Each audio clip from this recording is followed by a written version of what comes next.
Nunca usei Skype assim para videochamada. Qualquer coisa a gente depois edita. Mas vai iniciar agora a gravação e qualquer coisa depois eu edito. Eu acho que deve aparecer o chat com a telinha do lado. Então, gente, boa tarde. Queria agradecer, em primeiro lugar, a coordenação do comitê organizador da escola, da pós, por convidar eu e o Júlio mais um ano. Não sei se está dando ruído no meu microfone ou alguém que está com o microfone aberto. Deixa eu ver, saiu. Obrigado, Sandra. Convidar a gente para esse curso que a gente tem já feito, acho que já tem 3 anos, e eu estou dando a matéria também na graduação. Na pós da Química eu já dei, eu provavelmente vou oferecer na pós da Física, também em breve. E que é um curso a gente amplia o nome, a gente bota também de fração de raios, que é importante vocês terem ideia da onde vem os fundamentos e por que o método de Rydberg precisa ser aplicado. Eu queria agradecer a presença de vocês, também porque é legal ver o pessoal, mesmo que está na pós, está na graduação, tentando pegar esses conceitos de uma técnica para análise de dados experimentais que talvez a professora Sandra, o professor Júlio pode depois me corrigir, Júlio quando tiver, talvez seja uma das mais importantes para a área de materiais. Talvez muitas pessoas usem outras técnicas combinadas com ela, mas raramente não usam para algum princípio a difração de raio-x, tá? Dá para fazer a difração de raio-x sem método de Rydberg? Dá. Mas você vai ter sempre uma análise qualitativa e quase nunca, tá? Não sei por outros métodos mais simples, uma análise quantitativa. Então, vou explicando o que acontece, o que o método entrega, para a gente, tá? Então, eu não sei aqui as pessoas, eu queria também aproveitar e perguntar qual o período mais ou menos das pessoas. Vocês podem botar no chat, pode levantar a mão e botar. Vocês já estão, a maioria na pós, a maioria da graduação, que período que vocês estão, só para a gente trazer alguns conceitos. É divertido que eu estou vendo uma tela minha aqui, que eu não sei de quem é. Marcos, eu faço doutorado, viu? Legal. Doutorado, não sei se já mexeu com método ou não. Não mexi. Legal. Metade do doutorado. Meu orientador é o Marcelino. Marcelino, beleza. Mestrado em Química, Júlia, mestrado em Química. Tiago, metade do doutorado. E aí, vocês vão ver a quinto período de Física, ótimo. Doutorado, com a professora Lília, ótimo. Graduação, fim da graduação, é isso aí. O ideal é isso. Engraçado que eu tô vendo uma tela minha aqui, minha cara aparecendo no fundo de tela aqui. Vocês estão vendo só a minha tela e eu, ou estão vendo uma outra tela aparecendo? Eu tô vendo assim umas bolinhas e só você com o vídeo ligado. Eu desliguei meu vídeo. Mas eu tô ouvindo um ruído de fundo, parece um motor ligado, não sei. Pô, deixa eu diminuir aqui, provavelmente é meu ventilador. Deixa eu resolver. Não é que eu estou aparecendo na minha tela, aparece para mim uma tela que tem um outro fundo que não é o meu. Mas se não está aparecendo para vocês, não tem problema não, porque minha tela de fundo é a UERJ, entendeu? Então não sei se vocês estão vendo essa fundo da minha estante aqui de livros. Não, estou vendo a UERJ, a foto da UERJ, a sua tela de fundo. Tá beleza então, tá beleza. E aí, então, vamos continuar, vou mandar. Deixa eu continuar aqui então. Te mandei, Sandra, para mostrar como eu estou vendo, mas acho que isso não é um problema, não. O que acontece? Então, como a gente vê no período de vocês, essa ferramenta é isso aí. A gente vai ter ela utilizada para vários níveis de conhecimento. Tanto tem aluno meu que no terceiro período já começou utilizando, tem gente que mais à frente vai utilizando, mestrado, doutorado, tudo. Tem ferramenta fundamental para a gente conseguir uma caracterização mais completa dos materiais, principalmente aqueles que são cristalinos. Mas lá no final do curso, no último dia, eu devo alternar com o professor Júlio e mostrar algumas coisas não cristalinas que a difração de raio-x tem dado informações bem interessantes. Difração de raio-x, ela parte do princípio da difração da luz visível, né? Que é o seguinte, para quem não sabe, ou para quem não viu ou não lembra, a difração da luz visível é que a gente tem um efeito da luz que, ao passar no anteparo... Opa, deixa eu ver se eu não estou fazendo besteira aqui. Que ao passar no anteparo, se essa abertura ela for da ordem da abertura do comprimento de onda, então o que a gente tem é um desvio, tá, dessa radiação. Então, para quem não lembra, a gente tem a interferência e os fenômenos de interferência e os fenômenos de difração. Então, o que a gente vê é esse perfil de franjas, tá? Tanto na interferência quanto na difração. O que acontece é que, na verdade, o que a gente tem é um espalhamento da radiação, onde se mantém o comprimento de onda, a energia, né, que é resultado do mesmo comprimento de onda. Você tem aqui, isso abre essas franjas, que é um desvio da direção do feixe. E aí, para quem fez Física 4, para quem fez Física Moderna, a gente sabe que com essa informação da distância entre o centro das franjas, a gente consegue uma informação interessante, que é a abertura do anteparo, né, do furo aqui. A gente pode fazer difração numa estrutura circular, a gente pode fazer de várias fendas. Então a gente pode fazer interferência, que é o que acontece no mundo real total, né, que é a interferência com difração, sobrepostos.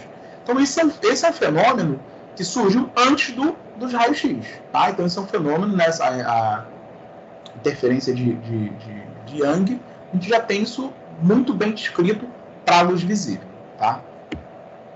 Deixa eu passar aqui. Então tá lá, o experimento de Young, o que foi feito que aí é um experimento de interferência, né? Você tem a luz passando no anteparo, e depois você tem dois anteparos que passam a funcionar como se fossem duas frentes de onda nova, e aí a gente tem as franjas também formando aqui agora o que a gente chama de interferência, certo? Esses dois fenômenos são os mesmos que vão nortear a gente para fazer para entender o processo de difração da luz de raio-x, da faixa do raio-x. Isso só é possível quando há a descoberta dessa nova radiação. A princípio, ninguém sabia, né, o que era essa radiação. Não sei se vocês têm ideia do fato histórico, como se deu, o que, na verdade, o Huttinger estava estudando, junto com outros físicos da época, era experimento de tubos de raios catódicos, né? Então, eles estavam trabalhando com tubo de raios catódicos, aquele tubo de Crookes, e aí você acelera, ele põe uma descarga elétrica com uma alta tensão, com um alvo de um determinado material, e o que você gera ali uma radiação que não tinha, a princípio, uma explicação para o que era. Só que rapidamente ela gerou muito interesse da comunidade científica. E uma característica dela muito particular era atravessar os materiais, né? Então essa brincadeira que está aí à direita da tela é exatamente uma mão que está atravessando o que o raio está atravessando. E você vê o seguinte: quando você faz isso hoje, pelo menos uma vez por ano, muitas pessoas fazem isso, que é uma radiografia, que essa radiação ela é absorvida por esse tecido mais denso, né, que é a parte óssea, e a parte não calcificada, a parte não óssea, ela é vista de uma maneira, ela é sombreada, você vê que está tendo absorção do raio-x, mas você não tem tanto contraste nas estruturas internas. Então, a descoberta do raio-x, a princípio, não tinha muita relação com a parte de cristais. Não parecia ter, você só via uma radiação que estava atravessando. Isso é legal porque gerou o primeiro Nobel em Física, em 1901, para o Röntgen. Isso gerou muitos problemas, pois tinha um físico chamado Leonard, que também estava estudando os raios catódicos, só que ele percebeu também algo parecido, mas nunca reportou. Tanto que o Leonard, acho que em 1904, eu não lembro agora exatamente, mas acho que em 1904, ele ganha também o Nobel em Física pelas suas contribuições, mas não foram tão marcantes quanto a do Röntgen, a época de descobrir uma radiação nova que atravessava praticamente todos os materiais, mas era absorvida mais por materiais mais densos. Então aqui é a página, esse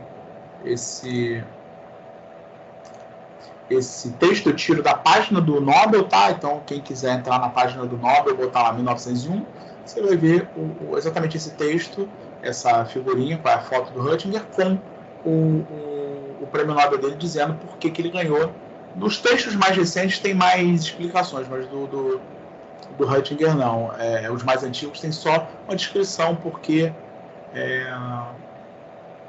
que ele ganhou esse prêmio. E ele foi exatamente por descobrir essa... Por um tempo os raios-x eram chamados de raio Röntgen, depois teve uma troca e manteve o raio-x. Tá? E aí vem a foto real da mão da esposa do Röntgen, com uma aliança, e que eles viam, olha a realidade como era, o tecido mole praticamente não sendo visto, você vê um sombreado diferente, mas a parte óssea é muito bem vista, e a aliança, provavelmente de ouro e tal, ouro comparado com a cálcio, né, um número atômico bem mais alto, absorve muito mais raio-x. Eu vou sortear aqui uma caneta Bic sem carga, tá? Sem escrever. Se alguém descobrir de que é a mulher do Röntgen, eu acho que ele também morreram. Qual doença? Alguém tem ideia? Alguém escreve aí?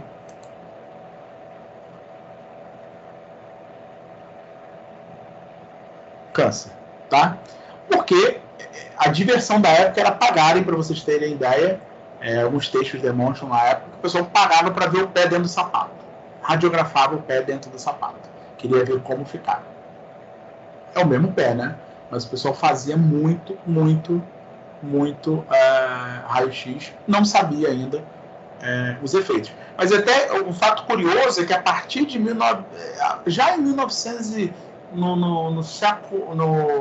na década de 20 para 30, se não me engano, já começaram os primeiros protocolos referentes à proteção radiológica. Porque o efeito, e também nessa mesma época a radiação natural, né, não por aceleração como essa, foi descoberta, e o que aconteceu foi que várias pessoas passaram a ter câncer, e assim como também as descobertas de Marie Curie, né, do marido dela e do Becquerel, eles também descobriram radiação, então todo mundo sofreu, né, com câncer nessa época, por não saber exatamente de que se tratava e como se proteger disso. Hoje a gente tem estruturas um pouco mais elaboradas, bem mais elaboradas, para lidar com isso, minimizando a radiação nas pessoas. Deixa eu passar o slide. Um físico também chamado Max von Laue, ele ganhou o Nobel em 1914. Acho que eu nem escrevi aí. Mas ele foi o seguinte: era muito comum você partir do princípio que eu tinha... para descobrir a natureza da radiação, eu interagia com cristais. Eles já tinham ideia disso, para ver o que acontecia. Essa radiação atravessando vários materiais. Eles atravessavam tudo que era tipo de material. E aí, o Max von Laue propôs atravessar cristalzinhos naturais mesmo, com raio-x. tá? Com essa radiação nova, tá? Não com raio-x. E foi observado, exatamente porque nos cristais era esperado um comportamento regular, tá? Mas nunca vista de maneira... você não tinha como ver lá dentro do material, mas você, pelas simetrias que você via no material, quando você faz um corte, uma clivagem num cristal, você vai vendo aquela estrutura se repetindo, aquela forma se repetindo. Então eles fizeram alguns experimentos fazendo com que o raio-x passasse radiação pelos cristais, e o que foi visto é exatamente o...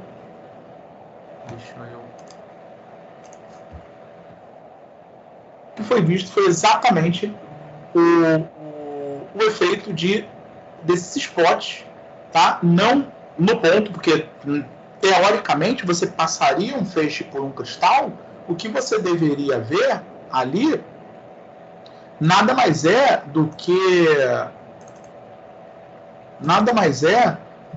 um feixe direto atravessando, sendo atenuado, tá certo? Mas se esse comportamento é visto, tá? Você tem, toda vez que o raio-x atravessa o material, você tem um feixe direto.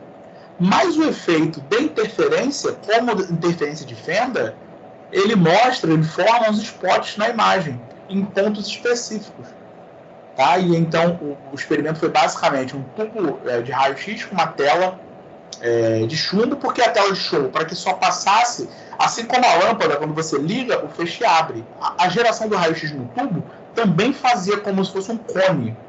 Então a tela de chumbo só deixava passar a região central do raio-x e a tela de chumbo absorve todo o resto.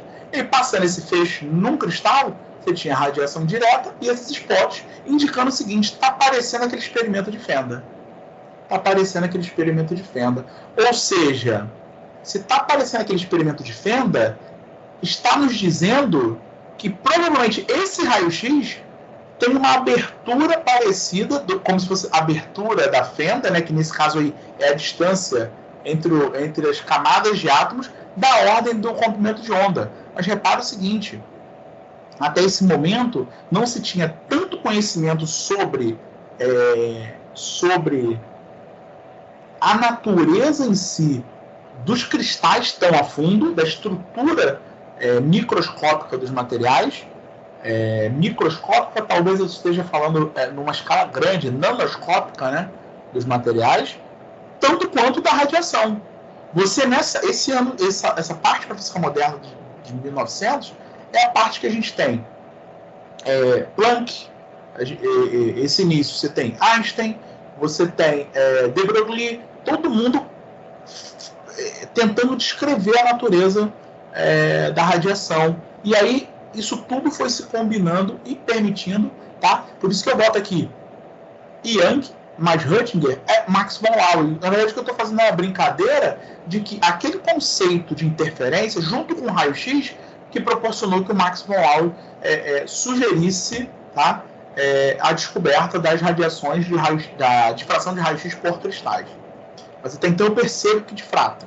Eu entendo, então, se eu percebo que difrata, eu digo que essa radiação é o quê? O que esse tipo de experimento me faz perceber sobre a radiação? O fenômeno me faz poder dizer o que sobre a radiação?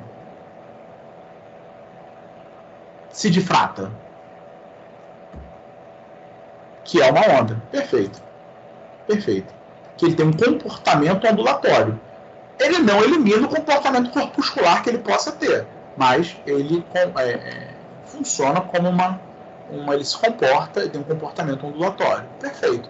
E daí que eu já consigo descrever melhor a radiação. Deixa eu ver o próximo.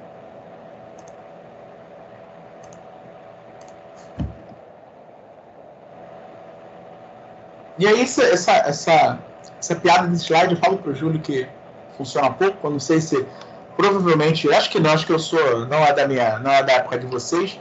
Isso é uma referência a um desenho que tinha estou entregando a idade aqui, que é o Bob pai, Bob filho, não sei se alguém lembra disso. Não é, depois eu boto no Google, você fala assim, caramba, o Colasso tá velho. Que é o seguinte, que o pai e filho, o Bragg, né, pai e filho, eles, em 1915, logo depois do Max von Laue, e depois que vocês tiverem interesse, eu posso passar referências da história mais ligadas a ele, essas pessoas trabalhavam muito próximas, tá? Tinham, na medida do possível, ter o contato mais veloz possível. O que o Bragg, o pai e filho, fizeram foi o seguinte, já entendendo a natureza, como que a gente pode descrever a difração de raio-x por cristais? Então, como que eu entendo que como é que eu digo o seguinte? Como é que eu extraio uma informação? Como é que eu extraio uma informação do material a partir dos raios-x? Lembra? Isso só é possível quando você faz um processo de entender a relação da energia com o comprimento de onda.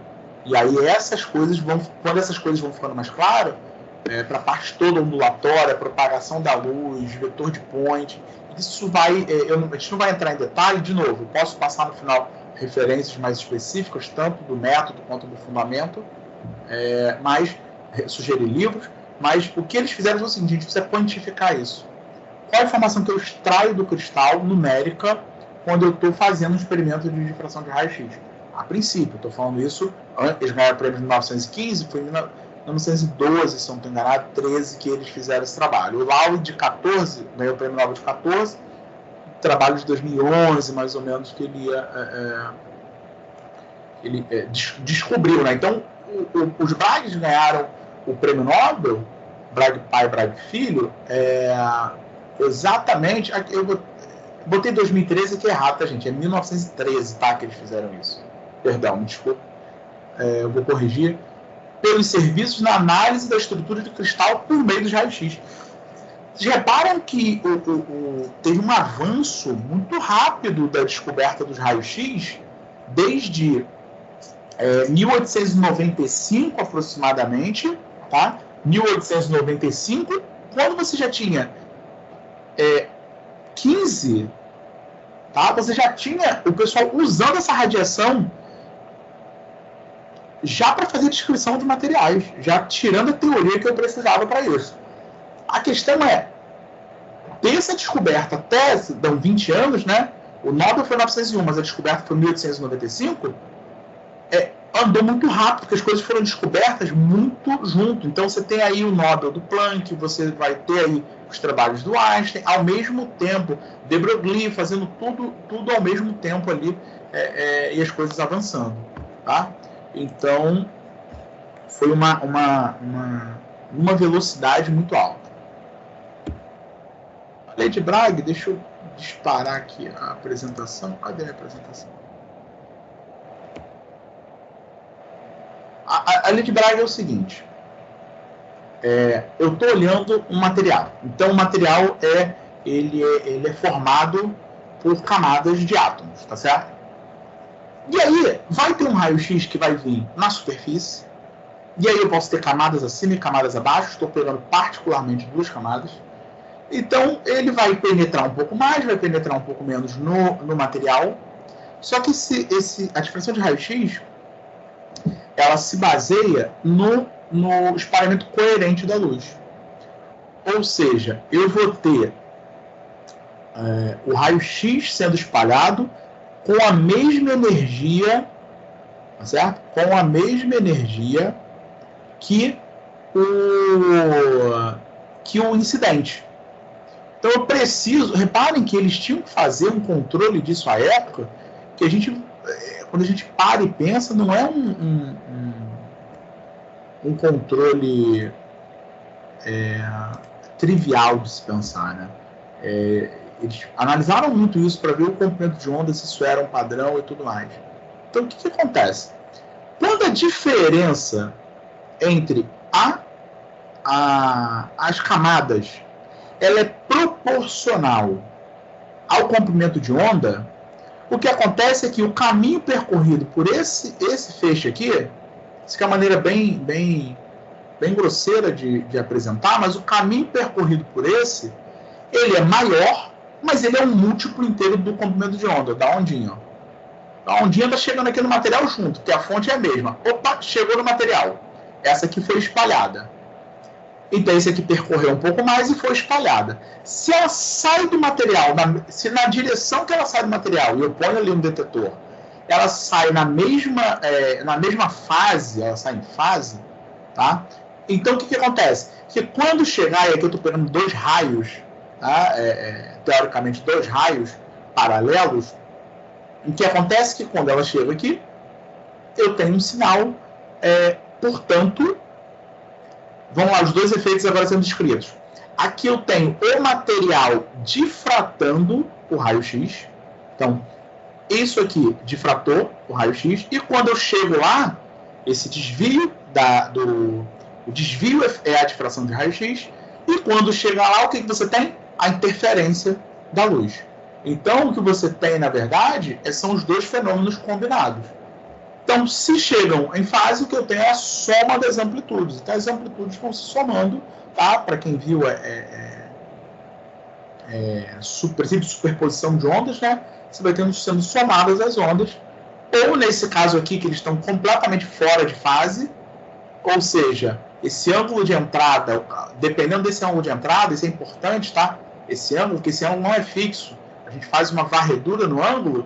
Se eu entrar com um determinado ângulo, eu tenho um determinado valor. Você vê aqui que esse ângulo é maior que esse aqui. Esse é um outro ângulo arbitrário qualquer, mas nesse ângulo a gente tem uma interferência destrutiva, tá certo?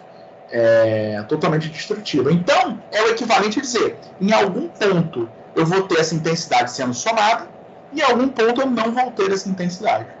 E é exatamente isso que caracteriza a difração de raio-x e a forma do entendimento que é o von Laue descrever que difratou e o Bragg entender como isso dá para o material. Deixa eu passar aqui. Então, a lei essa é uma lei muito parecida com a lei de interferência e difração de luz visível, tá certo? E o que a gente vai ter é o seguinte, que quando a diferença de caminho aqui, 2D sendo θ, gente, 2D sendo θ, é que D é a distância dessas camadas de átomo, então a gente está partindo de uma suposição. Os materiais são formados por camadas de átomos, e quando essa distância, a diferença de caminho aqui, ó, que é D seno θ para cá e D seno θ para cá, quando isso é um múltiplo inteiro do comprimento de onda, você vai ter a lei de Bragg ela demonstrando que ali eu vou ter uma interferência construtiva. Na verdade, o que a gente está dando aqui, que é o que interessa para o Bragg, é a posição dos máximos. Então, isso aqui, quando eu tiver o máximo, eu uso essas informações aqui do ângulo e da radiação, e eu descubro a distância entre os planos que estão difratando. Essa é a ideia básica do princípio da difração de raio-x. Então, repare o seguinte. Aí vem uma primeira pergunta aqui, que é o seguinte. Se eu estou estudando um material, olhando essa equação, qual é a informação fixa que depende que caracteriza o material? Eu tenho essa lei aqui de Bragg. Qual é a informação aqui dentro que é característica do material que eu estou estudando?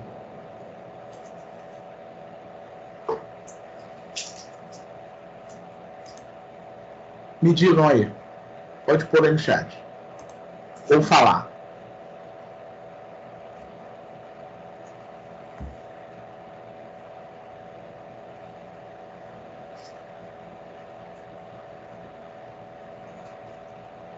O pessoal está digitando aí. Vale agora a distância interplanar. Perfeito. A distância interplanar é a característica do material. Tá? O comprimento de onda é da fonte que eu estou estudando. E o ângulo é o resultado da saída. É o resultado de onde está o meu detector. Então, o que é interessante vocês analisarem é o seguinte. Tá? O que é interessante vocês analisarem é o seguinte. Que um mesmo material, tá? Estudado com um comprimento de onda diferente, vai gerar o quê? Um ângulo diferente. O professor Júlio acabou de ingressar aí. Então, isso é informação do material. Então, toda vez, se eu estudei um determinado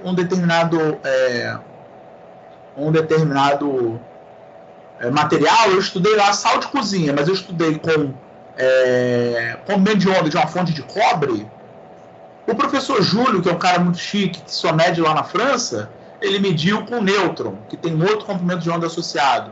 Ou ele mediu com uma fonte lá no síncrotron, que eu vou mostrar para vocês o que é, com uma energia muito mais alta. Esse θ vai aparecer em um lugar diferente.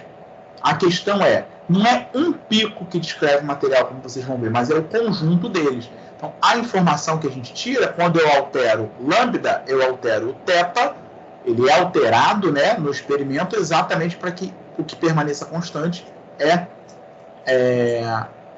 a distância entre os planos do material. Deixa eu passar. Então, na verdade, o que a gente obtém é isso, tá? Os experimentos, quem analisa como diz quem trabalha com alguns tipos de detonador. Antigamente as placas, os filmes fotográficos, os filmes radiocrônicos eram assim, então a radiação chegava e marcava esses spots, tá? Você olhando esses spots, você marcou, você olhou, fez uma medida, passou lá no material a radiação, você consegue perceber alguma coisa interessante? Você consegue notar alguma coisa interessante nisso? O que você olharia essa imagem e falaria assim, pô, cara, isso me chamou a atenção. O quê? Tem alguma coisa especificamente que chamaria a atenção de vocês? Só não vale Júlio e Sandra, tá? Tem alguma coisa ou não? Aqui, como eu falei, eu fecho direto, atravessou o material, e aí você tem os spots lá formar. Pô, Psicolaço, você falou que pô, é tipo aquele máximos e mínimos das fendas e tal. Então não era para estar todo mundo com uma determinada distância então não consigo ver, parece um negócio meio irregular. Vou esperar porque tem gente escrevendo aí.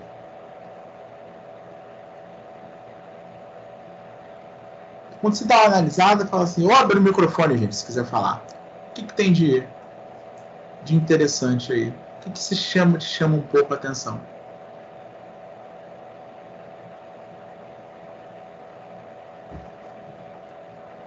Eu já vou dando aqui devagarinho um spoiler, que você repara que tem vários pontos, mas não sei se vocês vão escrever aí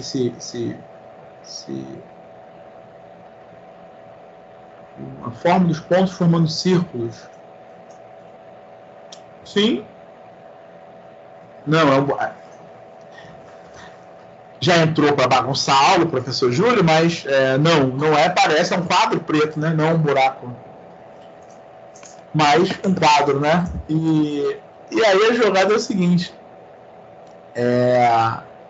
A jogada, nem só o ponto, mas é o seguinte, para vocês que estão notando, é o seguinte. Repara que você tem sempre vizinhos próximos ao centro. Tá? A intensidade dos pontos é uma. Mas a intensidade... exatamente, você tem pontos mais intensos e menos intensos. Perfil de distribuição. Bom, vocês tocaram no ponto. Duas informações. Uma da intensidade dos pontos e outra do perfil. Repara, eu tenho os primeiros vizinhos. Aqui, ó. Os primeiros vizinhos. São esses aqui, correto? Forma um quadrado aqui? Não forma um quadrado aqui? Então eu tenho 4 primeiros vizinhos aqui. Uma distância para o centro. Tá? E aí, eu tenho depois, deixa eu ver quem são os segundos. Olha, eu tenho esse aqui, ó. Esse aqui. Esse.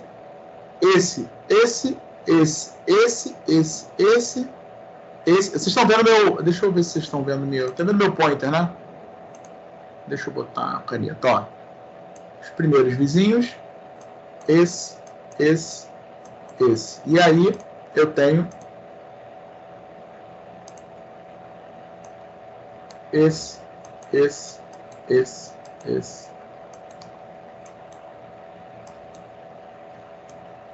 E daí vai.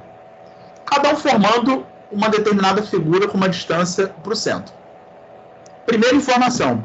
Então, eu tenho padrões de difração ali, com intensidade dos pontos. Bem reparado, você tem intensidades menores. Tá? A gente só tem que lembrar que a gente tem a parte de primeira ordem da difração, mas eu tenho N igual a 2. Então, a gente tem que ver se eu não estou colocando a mesma informação em segunda ordem. Mas, a princípio, é isso. Picos mais intensos, pontos mais intensos. Repara, quando você olha aqui, quando vocês olham aqui, alguns pontos desses parecem 2, parece alguma coisa que mexeu, a forma do ponto. Então, a princípio, a intensidade e a disposição deles estão dando informação. Estão dando a informação de que aquele perfil de difração, como a gente vê lá na fenda, ele pode ser só uma distribuição, tá, para um tipo de fenda. Quando você está num cristal, você tem vários tipos de fenda diferentes. Você pode ter um material como se ele tivesse diferentes tipos de fendas. Então, o que a gente está olhando aqui é exatamente isso, um material que tem mais de uma simetria. Só que essa forma um pouco mais antiga de ler, ela foi convertida numa forma de leitura que permitiu uma análise um pouco mais fácil a forma de analisar, dependendo do que a gente trabalha, tá? Então, isso aqui é um padrão de fração de raio-x de um LAB6, que é um hexaboreto de lantânio, material padrão. Provavelmente a gente vai fazer uma tarefa com vocês com esse material. E é um material que a gente usa em geral para tirar a informação do instrumento que a gente está medindo, que é outra coisa que a gente vai falar importante, mas que a gente tem que ter ideia exatamente do material que a gente está estudando, da importância de medir essas coisas antes, de conhecer bem o equipamento que você vai medir. Só para vocês terem ideia de como, eu não sei se esse vídeo vai rolar.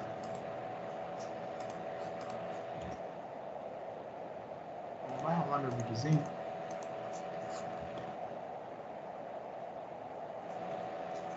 Olá, você tem que tirar do apontador, eu acho, colocar como mãozinha. Acho que é isso. Tá.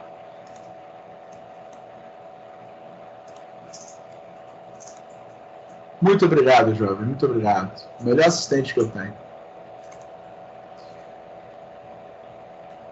Então, isso aqui eu estou dando uma ideia geral de como a gente como faz esse sistema em geral. Você tem Então é o seguinte, em geral, quando você tem um raio-x chegando, ele chega, o raio-x produzido, a gente pode detalhar mais depois isso, ele chega com mais de uma faixa de energia que às vezes não interessa para a gente. O que nós fazemos é o seguinte, a gente faz, e aí está simbolizado pela cor, a gente faz uma colimação, às vezes o feixe chega muito grande, só um minutinho, chega com um feixe muito grande, e o que a gente faz é colimar esse feixe, tá? E aí que é interessante, a cor muda, porque eu estou fazendo um sistema de monocromatização. Quando vocês param e pensam, vale a pena eu fazer um experimento que eu preciso saber a distância interplanar e que ela depende do comprimento de onda? Vale a pena trabalhar com mais de um comprimento de onda? Ou com vários comprimentos de onda? Ou é melhor eu tentar manter um comprimento de onda?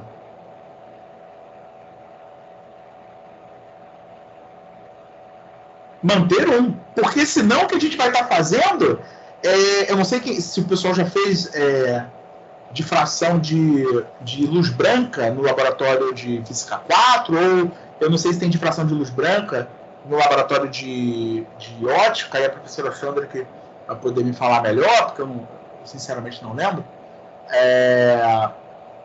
O que acontece é que dá para fazer, tá? Mas você vai ter que ter um monte de informação para decompor. Se eu uso um feixe branco, ou seja, vários comprimentos de onda, tá? Provavelmente esses, deixa eu voltar um pouquinho aqui, provavelmente esses spots, por trabalhar com vários comprimentos de onda, eles teriam uma determinada distância, seriam como se fossem linhas aqui, tá? Eles cumpririam a condição de difração em mais de um ponto pro centro. Então deixa eu limpar aqui, só para vocês verem. Se eu faço difração com uma faixa, não com um comprimento de onda, com uma faixa pequena de comprimento de onda, aconteceria que você teria, num spot desse que seria um ponto fixo, você teria uma coisa mais ampla, assim. E aí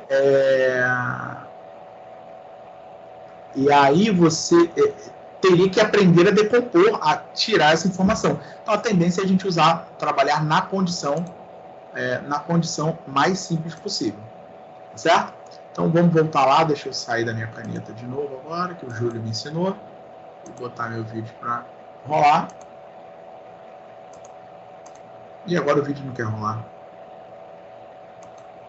Eita ferro, tá vendo, Júlio? Fui fazer a piada.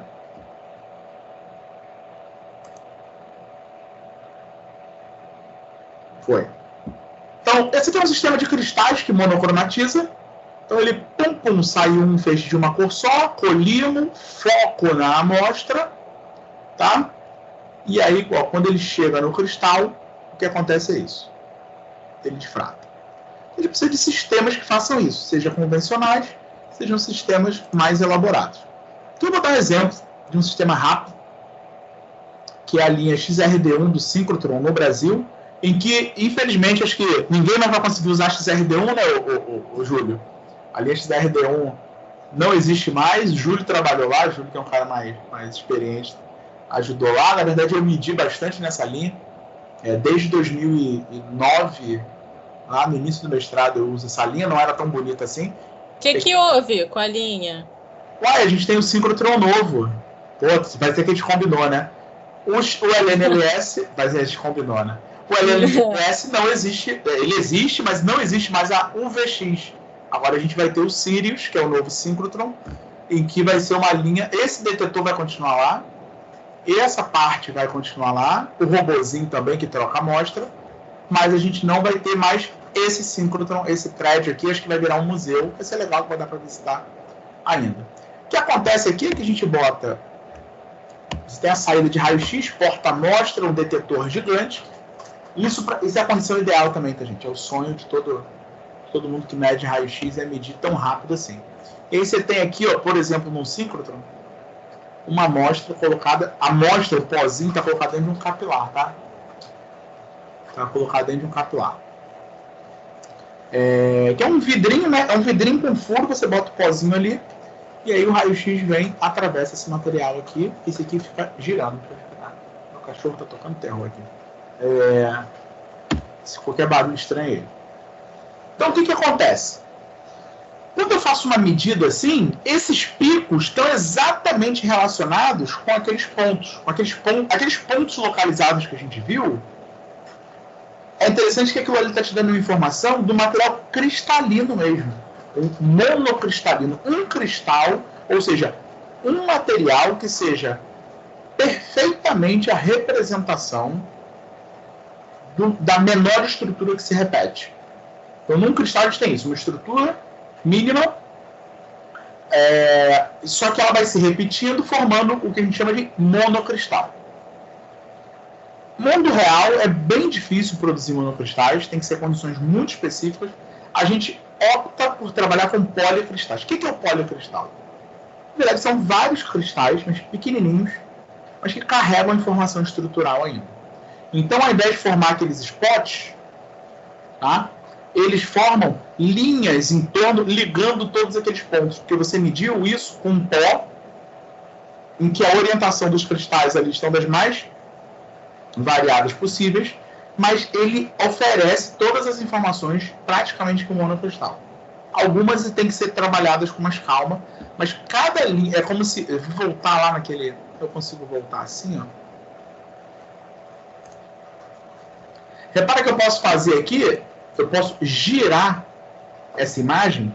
Se a gente gira, faz um giro de 360 graus nela, riscando o caminho todo. Na verdade, nesse caso aqui, praticamente 90 graus resolve isso. Faz um giro de 90 graus aqui, eu vou ter esses pontos sendo marcados em círculos, né, que tocam todos esses pontos, ou em figuras que tocam todos esses pontos. Então elas vão varrendo isso, formando esses anéis. Opa. Como é que eu canto? Cancelo isso. Fiz besteira aqui, calma aí.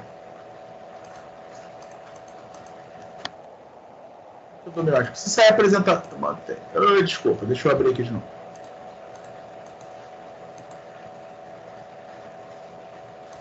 Fiz besteira aqui, já foi. Beleza.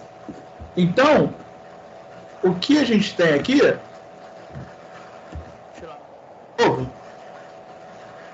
Deixa eu pular logo para lá. Logo para lá.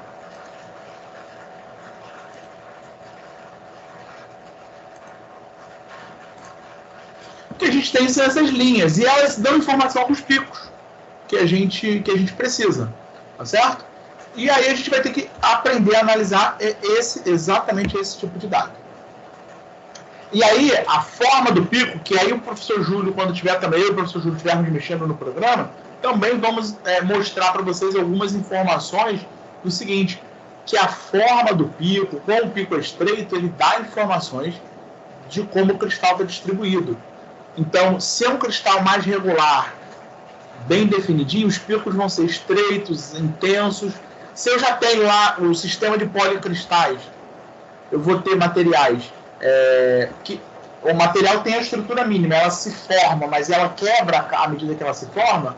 Eu consigo ver, os picos vão estar lá nas mesmas posições, mas de maneira diferente. Se eu tenho alguns defeitos, isso aqui é o mundo real, tá, gente? Isso aqui é mais o mundo real do que isso aqui. Opa, deixa eu botar o contador. Isso é mais o mundo real, isso talvez, do que isso aqui. A gente vê muito material assim quando é material muito padrão, muito perfeito. Quando você tem para amostras mais complexas, que a gente vê são picos com N coisas para a gente ajustar. E se não tem irregularidade nenhuma, você tem exatamente uma barriga assim, aí já você nem consegue separar os picos. Você tem uma que a gente chama de material amorfo, tá?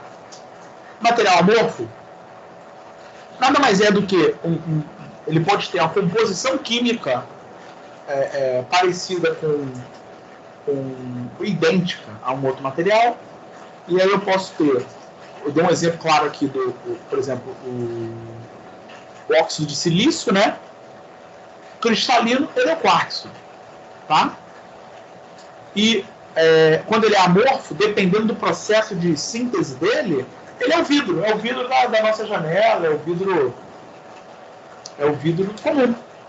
E aí, o que propicia ou não essa estrutura é a forma que ele é processado.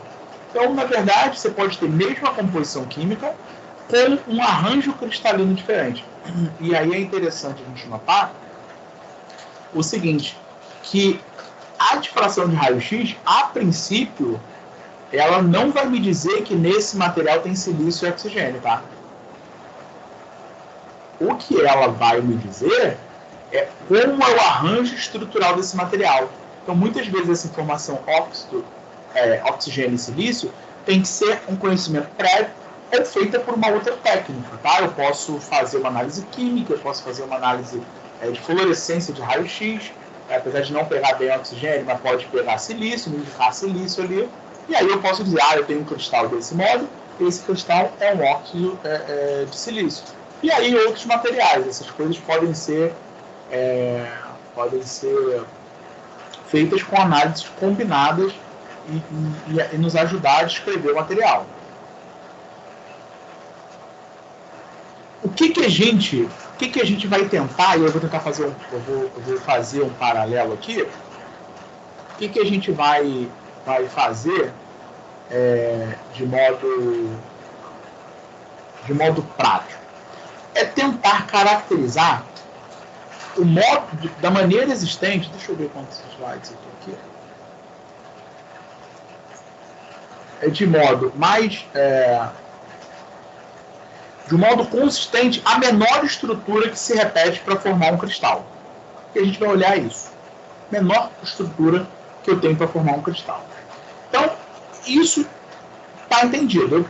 Se eu tenho um cristal e essa difração é tão perfeita, é porque eu tenho aquelas intensidades, aquelas posições são tão bem delimitadas, isso me diz o seguinte: eu tenho essas distâncias interplanares muito regulares. muito regulares. Então, essa caixinha mínima, ela se repete. Então, o que a gente tem? Essa caixinha, que é chamada célula unitária, ela se repete. E ela pode ter padrões muito bem definidos. Tá? Os padrões bem definidos delas são... na verdade, os padrões foram definidos, isso é interessante, que, na verdade, esse sistema cristalino, eu não citei o cara, é um erro meu, eu citei sim à frente. Sistemas cristalinos definidos são 7, e eles têm uma questão de geometria muito simples. Um cristal tem que ser, pega uma figura geométrica, para ele poder ser um sistema cristalino tridimensional, ele tem que ser possível, ele tem que ser uma caixinha em que eu, encostando uma na outra, não fiquem vazios. O exemplo clássico que eu dou disso é o seguinte: vocês podem, se vocês quiserem rabiscar um papel ou pensar e depois fazer, é o seguinte: se eu pego cubos, pode pensar bidimensionalmente. Se eu pego quadrados ou retângulos, eu consigo, encaixando um no outro, preencher todo o espaço de uma folha de papel. Se eu vou desenhando aqui, não precisa ser exatamente. Eu vou preenchendo uma folha de papel, tá? Se a câmera está aqui, eu posso, uma folha de papel, preencher toda ela, toda essa folha de papel, desenhando quadrados. Pode vazar um pouco para fora da folha. Eu consigo com hexágonos. Agora faz o trabalho de tentar com pentágonos encaixar um no outro e não deixar espaço vazio. Então, você vai ver que não é possível. E aí, isso foi em 1820 e pouco. Isso foi testado e foi mostrado que não é possível, que só existem 7 sistemas cristalinos que podem preencher todo o volume tridimensional.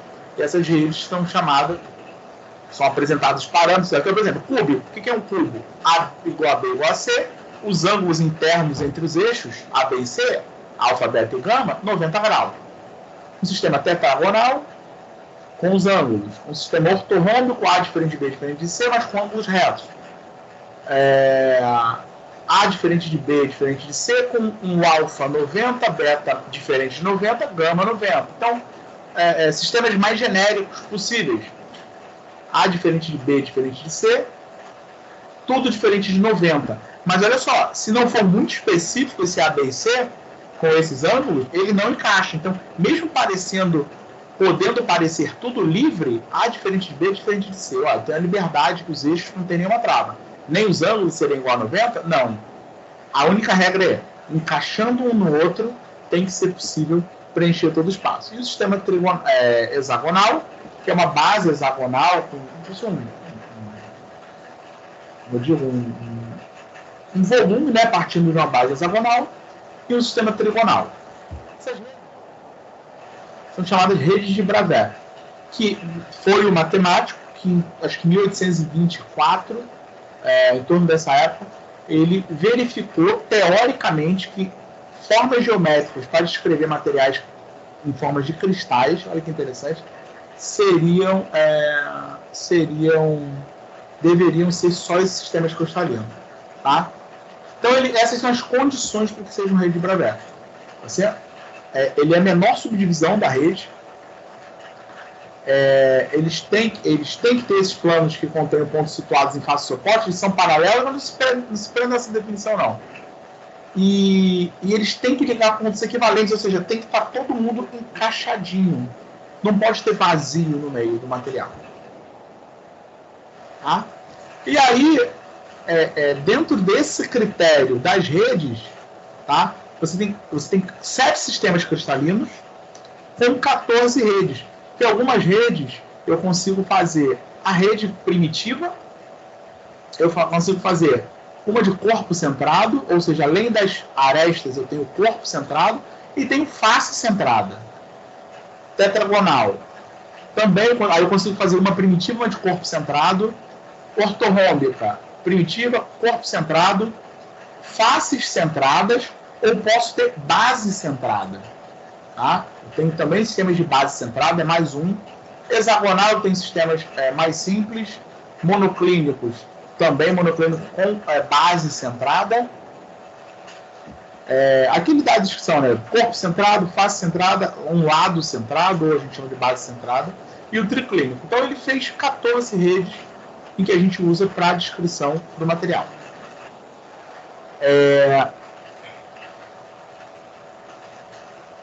Para facilitar a notação dos picos, ajustar como são descritos os picos, tá? Gente, me dá 2 minutos, vou dar 2 minutos para vocês, só para pegar um copo d'água aqui. Júlio, se quiser falar alguma coisa, fica à vontade. Só vou pegar um copo d'água rapidinho aqui.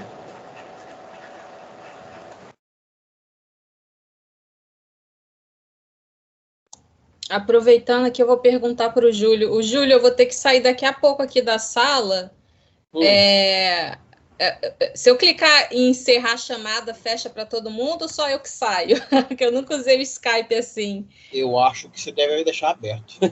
Não, mas eu vou ter que sair, vou ter que sair e usar o computador, por isso que eu não vou poder deixar aberta aqui na minha tela. Ah, tá. Então acho que você não... só fechar no xizinho, fechar aqui? Eu acho que é melhor você fechar no xizinho. Tá. Se você encerrar a chamada, eu acho que você encerra tudo mesmo. Tá, então eu vou fechar no xizinho, mas se fechar para todo mundo assim, aí você já sabe, aí você abre de novo, o pessoal entra de novo, tá bom? Beleza. Daqui 3h30 eu vou ter que sair. Tranquilo. E aí, já soube que a gente volta presencial dia 16? Tô sabendo já. Que delícia, achei que fosse voltar só depois do carnaval. Não. Vamos voltar quarta-feira, né? Quarta-feira que vem. Ainda bem que eu só dou aula na terça, então eu já não volto, eu só volto na outra ainda. Eu só volto na quinta, Voltei. Opa. Acabou a conversa paralela, o professor voltou. Mó derrota isso. Posso falar? Doutor Júlio. Manda ver, eu tava contando fofoca só. Ah, tá porra. Aí depois vai ter que editar isso, tá vendo, Sandra? Te dando trabalho aí pra editar coisas. Graças a Deus, o editor também tem família. Aí se vira aí, ó. Se vira o editor. E aí, gente, deixa eu continuar a questão aqui do índice é o seguinte. É uma forma de você representar o plano que está difratando, porque como a gente viu que várias posições diferentes, o plano que está difratando, você escolhe uma direção representada por um número, por um conjunto de números, tá? Em que ele diz, naquela caixinha que você está analisando, que é a célula unitária, onde que ele está difratando. Se ele difrata, eu vou tentar de uma maneira simples, dizer o seguinte, para não ficar usando números, por exemplo, se ele difrata, você tem um determinado sistema cristalino, em que eu tenho átomos aqui no meio desse eixo, entre essa ponta e esse ponto. Deixa eu deixar um negócio muito claro, que os alunos, a gente vai falando às vezes naturalmente, esquece de explicar isso, e as pessoas confundem que exatamente nesses pontos aqui terão átomos. Sempre. Isso é muito comum para sistemas muito simples, como NaCl, como polônio puro, que é uma cúbica simples. Mas quando você está com materiais maiores, não são só as arestas ou as faces que estão localizadas. Em geral, ali você coloca um átomo da molécula de referência, e aí os outros átomos, a partir dessa referência, eles se localizam dentro da caixa. Mas não são só esses pontos da caixa que são povoados. Infelizmente, ninguém falou isso para mim, e quando eu comecei, eu sempre achava que simplesmente tinha que estar nessas arestas todas as ocupações dos átomos, e não é assim que funciona, tá? Então, aqui são posições do sistema cristalino. Mas esse sistema cristalino, o material ele é formado pelo sistema cristalino mais a base. A base é o conjunto de átomos que formam essa molécula colocado dentro desses pontos e vendo se ela preenche todo o material. Então, esses planos aqui, o que ele está dizendo para a gente é o seguinte, os planos, os átomos que estão colocados nessa direção do eixo, ou no A, B e C, tá? Eles são aquele conjunto daqueles planos, Porque você está pegando uma caixinha só. Se você olha para o lado, a caixinha é igual. Então, toda vez que eu digo que eu estou difratando no eixo, o índice é 1,00, quer dizer que a primeira face aqui está difratando com a face que está na beirada da aresta. Essa distância está na aresta ali. Essa distância da caixinha é sempre esse espaço interplanar que está sendo estudado. Quando eu coloco 1,00, eu estou dizendo o seguinte, é como se fosse um plano entre o eixo X e o eixo Y. Então, o que acontece é que é um plano diagonal. Então, os átomos desse, e o Z acaba ficando a direção onde o plano cresce. Então, eu estou tendo todos os átomos nessa diagonal difratando. Então, se eu pego um plano aqui, o próximo plano, ele vai ter que estar com uma distância que é a distância desse eixo aqui, um inteiro para X e um inteiro para Y. Só que o que acontece? A gente tem planos aqui, acho que não está descrito no próximo, deixa eu ver se tiver. Seria bom, não tem. Que eu posso ter aqui, por exemplo, na metade do eixo, se eu tivesse aqui átomos na metade do eixo, eu não descrevo como meio, eu descrevo como 2, que na verdade é o inverso desse número. Então, ao invés de escrever meio do eixo, eu boto 2, seria o 2,00. Eu vou pegar um exemplo que eu vou abrir aqui, prático. Eu vou jogar para a tela aí o programa de visualização. Uma molécula real. Só para vocês terem ideia de como esses planos se apresentam. Deixa só o programinha abrir aqui.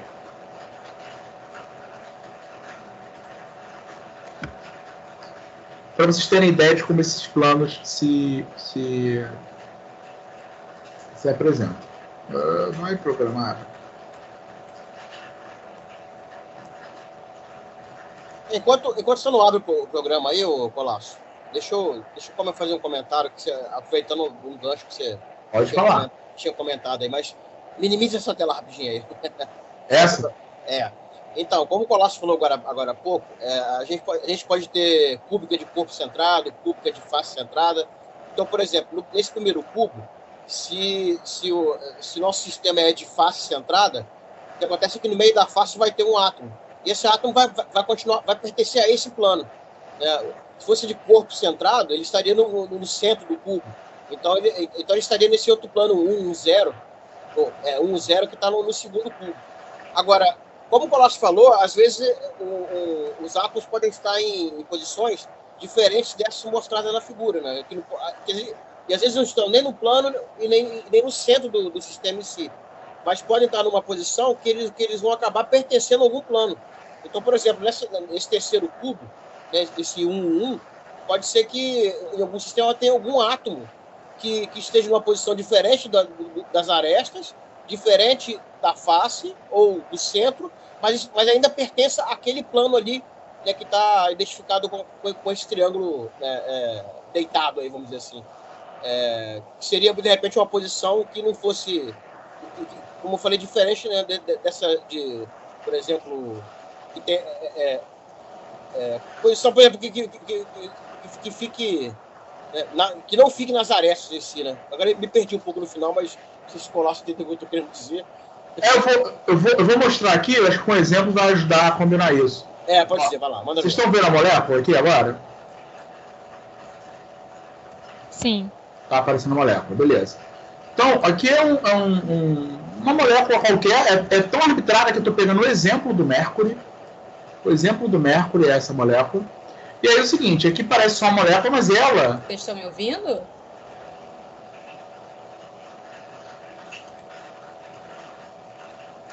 Estão ouvindo aí, galera? Ah, beleza. Oi? O pessoal está ouvindo. Ah, tá. Acho que eu perdi a conexão por um pouco, tá. instantinho. Então, pessoal, aqui eu tenho uma molécula, e aí eu quero saber o seguinte, mas essa é a molécula. Mas ela, o que a gente chama, é a menor estrutura, mas dentro da caixinha ela fica assim. Ó. Então, uma caixinha que tem essa molécula, a simetria, ela me fez gerar, dentro da caixinha, duas moléculas. Só que se você olha bem, ela está invertida, né? Uma está para cima, outra está para baixo.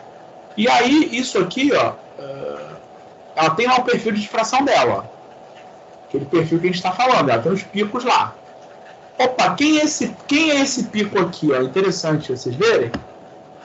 Quem é esse pico aqui? Ele me diz aqui, ó, HKL são aqueles índices de Miller. Ó, é 1, 1, 0, 0.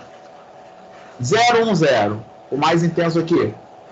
1 menos 1, 1 menos 1, 0. 1, 0, 1. Opa, mas cadê isso, então, para eu dar uma olhada? Para eu dar uma fuxicada. Vou fazer aqui, ó. Vou pedir para vocês olharem. Ah, mas, pô, Colácio, eu estou vendo que só está com 2 átomos e os vizinhos. A gente pode ir olhando. Só que vai ficar um pouquinho mais poluída a imagem, mas acho que vai dar para ver melhor. Então eu tenho os vizinhos deles aqui, ó. Tá? Aqui são as moléculas vizinhas estão ligadas, elas vão aparecendo. Eu só pedi, a princípio, uma caixinha. Tá? Aqui, aí começa a ficar muito poluído. Mas deixa eu fazer o seguinte. Aonde está o plano 1, 0? Eu venho aqui, ó. Peço para eu botar o plano 1, 0, 0. 0, 0. Então, o plano 1, 0, 0 é o plano que pega, ó, os átomos que estão próximos e os que estão em cima, porque, na verdade, quem difrata, quem espalha raio-x é a eletrosfera, tá? Então, o átomo como centro não é o núcleo que está espalhando, é a eletrosfera. Então, tudo que está em contato próximo a esse plano espalha. E aí você vê o que acontece. Nesse plano tem uma densidade eletrônica. E essa densidade eletrônica faz com que o raio-x seja espalhado mais ou menos. Tá certo? E aí eu quero botar 1, 0, 0. Então, todos os planos que estão na ponta lá do eixo, a essa distância da origem para esse plano, você vai ter exatamente esse plano e os vizinhos dele. Ó. Eu vou ter que daqui para cá, aí daqui para cá, o próximo. Se eu for pedindo para aparecer todos os vizinhos ali, ele vai povoando isso. Se eu pego aqui, para você ter ideia, deixa eu montar outro plano, mas eu já vou tirando algumas informações para não ficar muito carregado.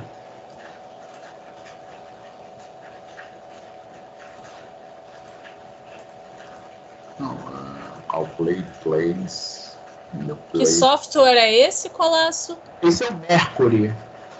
Esse software vocês podem baixar para visualização. Ele é gratuito para visualização, mas quem tiver e-mail institucional, peça para os seus orientadores, e-mail da UESP, acho que todo mundo tem agora, né?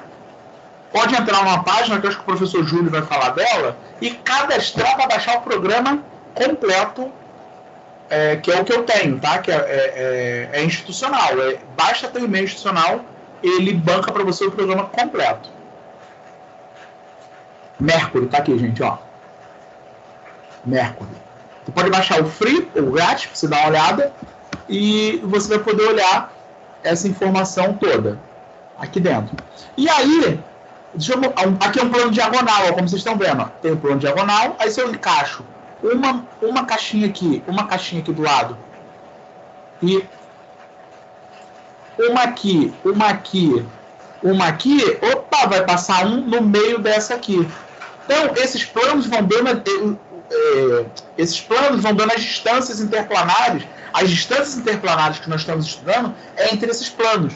E aí as intensidades vão depender de como tiver a estrutura eletrônica ali. Deixa eu adiantar um pouquinho, só para a gente não ficar muito preso nessa teoria, porque a gente quer entrar final do ritmo. A gente sempre tenta fugir, né, Júlio, da teoria, mas, pô, é muito difícil fugir dessa teoria para a pessoa não entender nada. Eu vou dar uma adiantada, talvez.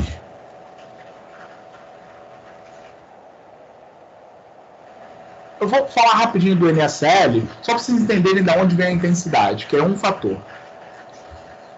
O NSL é uma cúbica de face centrada, e eu tenho, depois a gente pode detalhar um pouco mais isso, só para vocês não perder, não passar muito da aula hoje, não quero atrapalhar vocês, se a gente talvez passe um pouquinho, que ele tem essas características aqui. Da caixinha dele, é um cubo 90, 90, 90 com 5, 4, 5, 3 angstroms que a gente está trabalhando, tá? Do lado. O que acontece? Ele gera esse perfil. Como que a gente encontra a intensidade teórica teórica, que tem vários fatores, daquele plano? O que acontece é que a gente vai ter que olhar o seguinte: o átomo, a densidade eletrônica que vai estar na tua estrutura, ela vai ficar ali em torno do centro, né, do ponto lá do átomo, e aí você vai ter isso. Só que como isso é uma distribuição que repete, isso é algo periódico, concorda? Para eu usar uma distribuição periódica, que função é interessante eu usar? Para descrever uma função periódica. Pode escrever. O Júlio pode escrever, o Júlio não deve saber também, não. Seno, cosseno, ou combinações dela, né? Então aqui são dos planos referentes a cada pico, tá? E aí a descrição, porque aí é só a posição. Repara o seguinte: o sistema cristalino, a posição dos picos só está relacionada com a distância entre os cristais. A intensidade já está referente à densidade eletrônica ali. E a densidade eletrônica, ela, na verdade, o que eu estou usando é uma função exponencial imaginária, complexa, perdão, uma função complexa, em que eu escrevo, para quem não lembra, para quem tem dúvida, a gente pode mostrar depois. Isso aqui está até a referência aqui, ó. Essa forma exponencial complexa, ela pode ser escrita como uma parte real de cossenos com uma parte imaginária de senos, e aí você tem uma descrição periódica onde eu vou para cada índice de Miller, aqueles índices 1, 0, 0, ver se tem átomos localizados ou quais átomos estão localizados próximos ali. E aí, eu abrindo essa animação, eu tenho que trocar, Júlio, isso fica muito, muito interpretado. Eu faço uma descrição, por exemplo, do NaCl, em que eu tenho aqui, o que é o fator de estrutura? Ele é a localização de cada átomo da rede, onde faz para o NaCl, que são dois tipos de átomos diferentes, e onde eles estão localizados na rede. Então eu tenho aqui fator de estrutura. Primeiro, eu abro aqui, ó, o fator de estrutura, ele é composto por fator de espalhamento atômico do sódio e o fator de espalhamento do cloro, tá? E aí, onde esses cloro e sódio estão na rede? Naquele desenho que eu fiz aqui, ó. As posições que eu pego ali e anoto são: o sódio está na posição 0, 0, 0, meio, meio, 0, meio, 0, meio e 0, meio, meio. O cloro na posição meio, 0, 0, 0, meio, 0, 0, 0, meio, meio, meio, meio. Pô, Clássico, não estou conseguindo entender de onde você tirou essas posições. Vamos aqui, ó. Vamos voltar aqui, ó. Só para vocês verem aqui, ó. Aqui, ó. Peguei um átomo de sódio. Ele está na origem. Então, os primeiros vizinhos dele, tá? Você vai ver aqui, o sódio. Eu tenho aqui um cloro na posição, tá? Primeiro vizinho aqui, ó, na posição. Esse aqui eu tomo eixo X. Meio, 0, 0. 0, meio, 0. Metade do tamanho do eixo, ele está localizado. 0, meio, 0. E aqui, 0, 0, meio. Os átomos de sódio, os primeiros vizinhos de sódio vinculado a esse aqui, então, ó, meio para cá, meio para cá. Então, meio, meio, 0. 0, meio, meio e meio, meio, 0, meio. Então, essas são as posições nesse cubinho de como é o NaCl, como eles estão localizados aqui. Jogando essas posições dentro da equação, só um minutinho.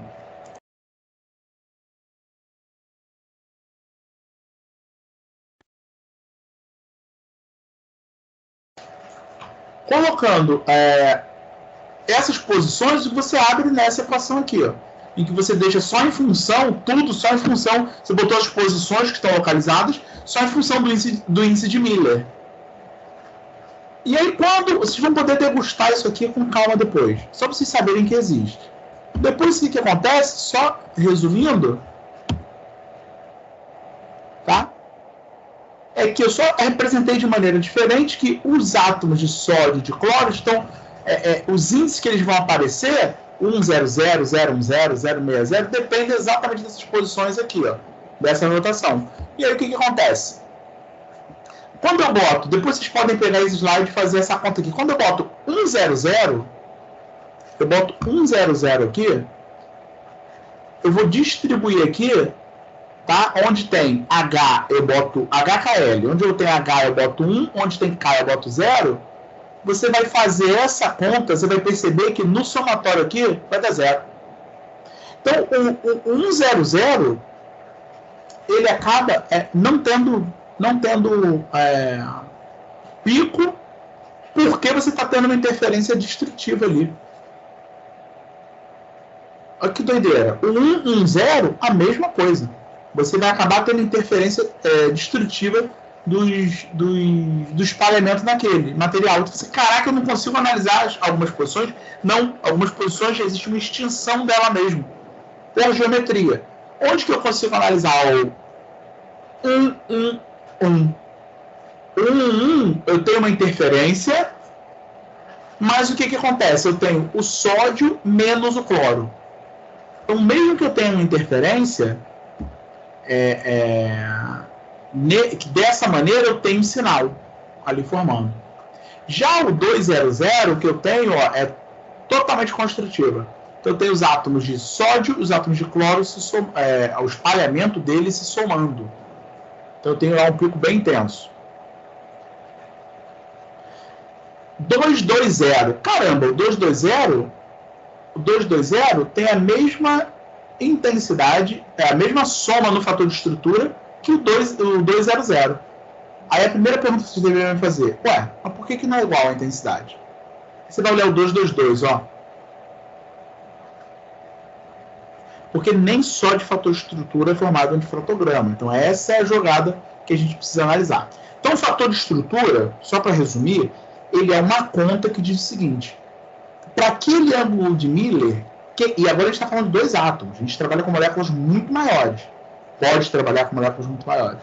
E aí, quem está contribuindo para a composição daquele pico, para a intensidade daquele pico? Então, na verdade, a intensidade do pico te dá uma relação de como os átomos estão localizados dentro da rede. A posição dos picos te dá como é o tamanho da caixa ou o tipo de caixa, e a intensidade te dá como os átomos estão arrumados dentro da caixa. Essa é a jogada. Eu estou marcando só para vocês terem ideia de como se distribui isso. Agora vem o método. No finalzinho da aula, vem o método de Hitchell. Todo mundo pode passar 10 minutinhos? Todo mundo pode passar uns 10 minutinhos? 15 minutinhos? Eita, eu recebi um joinha aí que eu nem sabia como é que funcionava esse negócio. O negócio do Skype é legal, Júlio. Ou vou você pelo joinha. Agora há pouco eu dei um coração sem querer, eu nem sei se você viu. Ah, eu vi, mas eu fiquei quieto. Eu vi que foi você. Então, o que é o método de Hitchell, gente? O método de Hitchell é um método inventado por esse senhor, Hugo Hitchell. Eu acho, o Júlio sempre fala que vai conferir, mas ele nunca confere, que deve ser um dos caras mais citados do mundo, né, o Júlio? É verdade, eu nunca conferi, não. Nunca confere, sempre fala que vai conferir. Mas ele deve ser um dos caras mais citados no mundo no trabalho, porque eu não conheço quase ninguém que trabalha com difração, há poucas pessoas que não usem o método dele. O que o Hitchell fez? Ele estava estudando, no doutorado dele ainda, fazendo difração principalmente de nêutrons, tá? Principalmente de nêutrons. E aí o que ele queria era um método com monocristais, porque monocristal é um negócio bem mais fácil de trabalhar do que método de pó. Até hoje, tá? A gente tem problema com isso. Então o que ele fez foi o seguinte: tentar arrumar um jeito, uma descrição matemática de um método para analisar os cristais. A informação extraída dos cristais. E podendo separar o que é informação da radiação, o que é informação do equipamento, o que é informação do material mesmo. E aí, em 1966, praticamente ele apresentou o método e ninguém deu muita bola. Ninguém gostou muito, não. E aí ele sugeriu, foi mostrado em 69, tem os artigos originais dele, tá? Vocês podem ter acesso. É um de 67, um de 69, se eu não estou enganado. Os artigos do Ritchell. E aí ele começa a fazer para raio-x, que era mais simples, que é uma radiação mais simples de produzir do que a nêutron. Então, o que acontece? Ele começa, para alguns materiais, a descrever os picos e conseguir fazer um ajuste.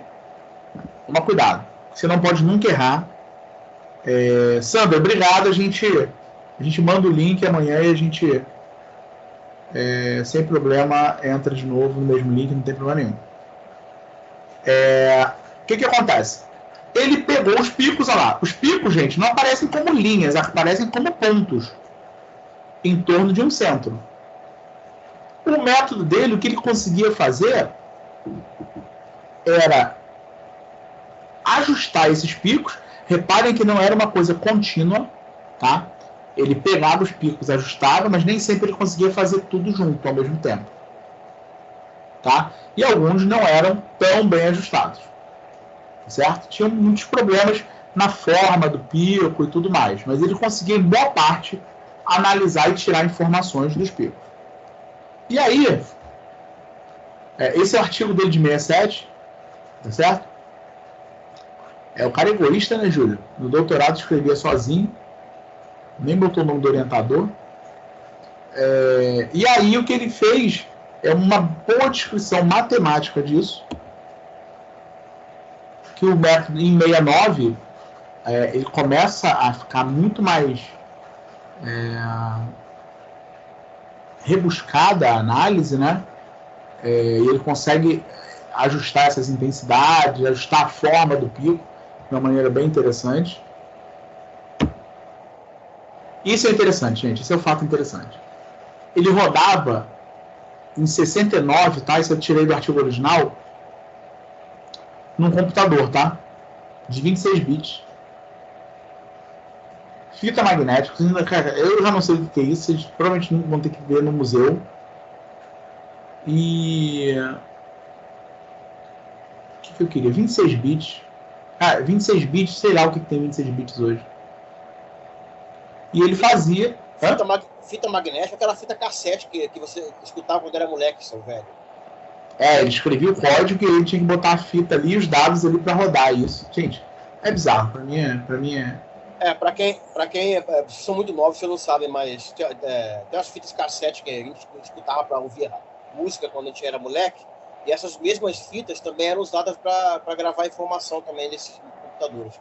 Os primeiros eram com a mesma fita magnética. Você tinha até uma gambiarra que você usava um gravadorzinho no computador.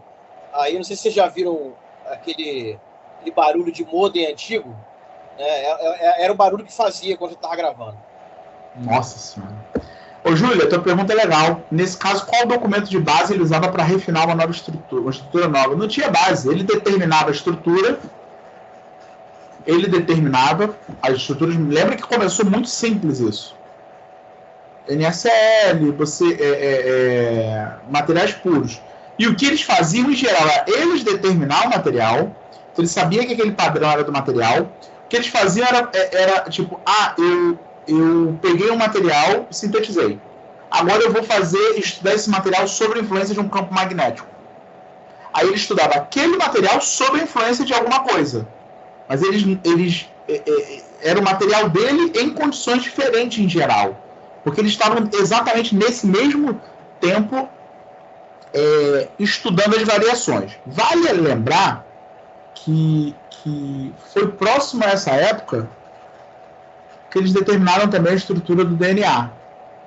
Repara que o que ele está fazendo não é o processo de determinação só de estrutura, porque isso já era feito de uma certa maneira. Tá? O que ele fazia era conseguir fazer, o que ele fazia era um método mais prático, um método que fosse possível analisar as variações e ajustar isso sem ser na mão, com uma coisa muito geral. Então, tinha que ter estrutura determinada. Algumas pessoas já tinham informações. Lembrem também que o pessoal não estudava cristais muito complexos. Eram coisas... o que ele está falando aqui, por exemplo, não sei se vocês repararam, aqui era acho que deve ser um óxido de tungstênio, né? A Júlia é química, pode me corrigir? Pode ser. E aqui eu não tenho a mínima ideia, Júlia. O que é isso aqui, Júlia? Sei lá. Cálcio, urânio e oxigênio. Não sei. Não tenho a minha mínima ideia. Mas cabe lembrar também que até a chegada do Ritchell, esse difratograma de pó ele era considerado um método inferior. Exatamente porque eles não tinham como fazer tratamento. Então, eles usavam muito realmente o Lowry, né? Que é aquela figurinha que o Colasso mostrou um pouco antes, né? Que era daqueles pontinhos luminosos e tal. Era aquela figura que eles usavam para ajudar a determinar e tirar algumas informações da rede. A difração em pó era realmente um método realmente que era considerado pobre, exatamente porque eles não conseguiam tirar muitas informações. Então, o foco do ritmo foi aproveitar isso aí, né? Aproveitar um método melhorar um método que já existia, mas que não tinha muita coisa o que tirar, né? E praticamente as estruturas determinadas eram determinadas a partir do cristal, do monocristal. Então, eles só determinavam estruturas que eles tinham para o monocristal. E aí, isso era quando você tem um cristal, monocristal, o que você faz, diferente do pó, é você ficar girando o cristal e vendo o que acontece quando você vai girando os picos que aparecem. Então, isso é muito preciso para descobrir o sistema cristalino, tá? De um monocristal. É muito preciso. Então, ele poderia depois usar esse monocristal e estudar algum material policristalino nessa condição, mas ele já tinha informações prévias, tá? Cabe lembrar, gente, que o monocristal não é uma coisa tão simples de se fazer. Tem material que você não consegue crescer monocristal. Então, na época, a solução era usar realmente a difração de pó, mas, como eu falei, era um método considerado pobre, que você não conseguia tirar tantas informações do difratograma na época. Então, essa foi a principal contribuição do Ritchell. Né? Exato. E aí, o que o método ajusta, gravem isso. Método de Ritchell é um método de refinamento de estrutura. Se virar, passar do lado de um cristalógrafo e falar que é um método de ajuste de perfil, né? Ajuste de curva, né? Provavelmente o cara vai pegar um pedaço de algum cristal para furar você. Porque é o seguinte, o ajuste, a curva é ajustada à medida que o cristal se ajusta o modelo teórico ao modelo experimental. O que é o teórico? É que alguém mediu antes um material cristalino, e aí eu pego e vou estudar um novo material em algumas condições e analiso se isso está parecido. Então, o que eu estou fazendo? Eu estou pegando um modelo, o X aqui é o modelo teórico, o X é o modelo experimental, observado, que eu medi.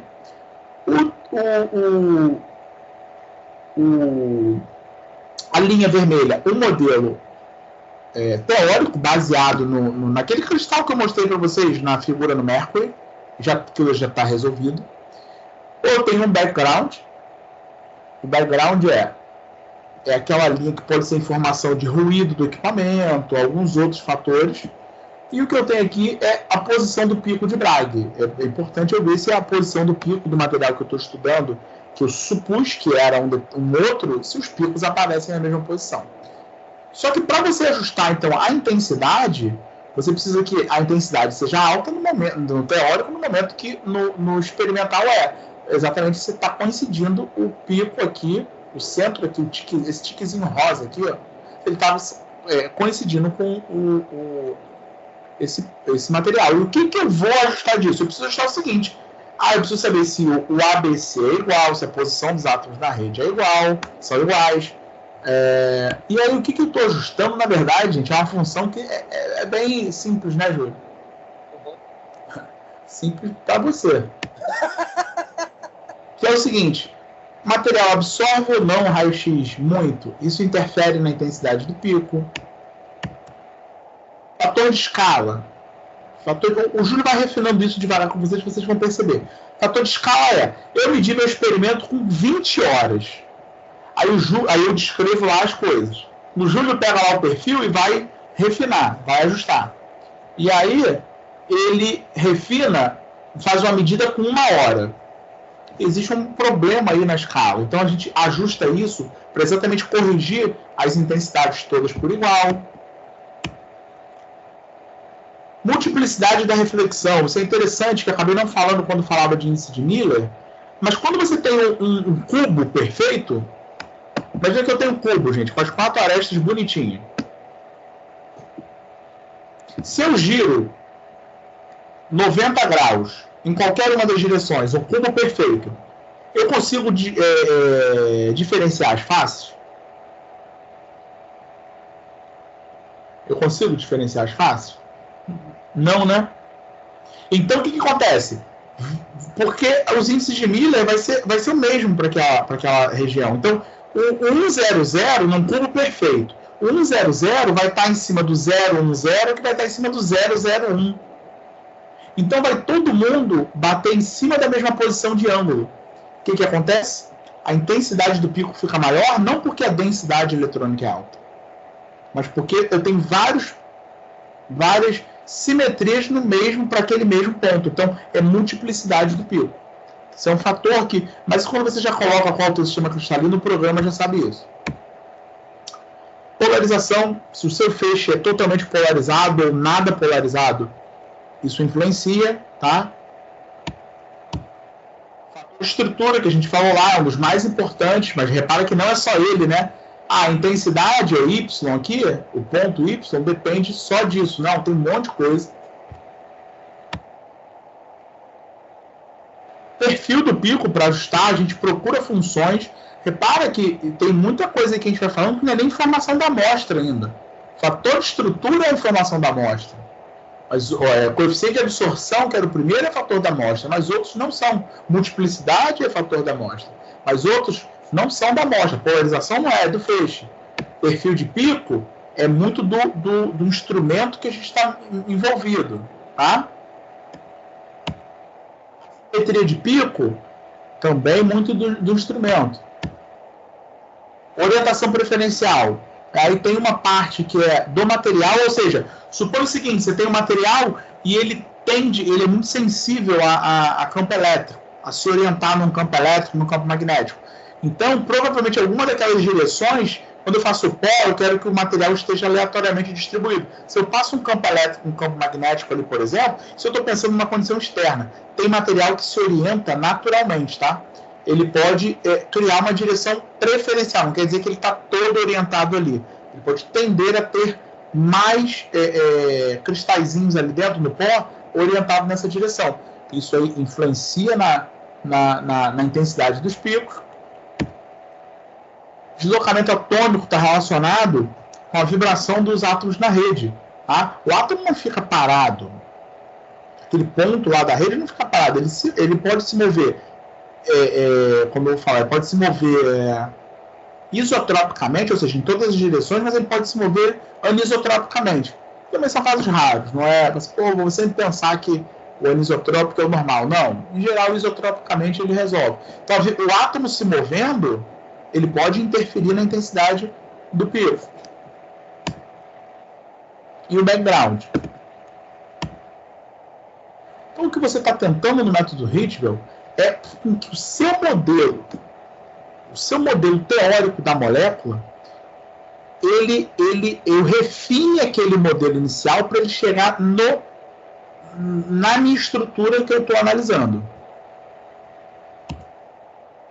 Então, o que a gente tenta a partir de informações matemáticas, para refinar a estrutura, usar, por exemplo, uma gaussiana ou uma lorentziana para ajustar os picos, que são as melhores funções matemáticas para isso. Na verdade, a gente usa uma curva chamada pseudo-void, que nada mais é do que uma convolução entre... Uma soma, na verdade. A pseudo é uma convolução de uma lorentziana com a gaussiana, para que ajuste a forma do pico. Mas isso já evoluiu muito. Os picos vão sendo ajustados com outros modos que a gente vai ver quando mexer no programa. E aí o mundo real, né, Júlio? A gente hoje, atualmente, usa a curva mais utilizada, é a pseudo-void modificada com Thomson, Cox, Hastings. Não se assusta. É uma função que foi estudada, na verdade, é uma lorentziana com uma gaussiana, mas ele foi utilizado fatores específicos para ajustar melhor a curva, tá? E aí, a largura meia altura, na metade daquela curva, na metade aqui, ó. Opa! Na metade aqui. Opa, minha canetinha, minha caneta.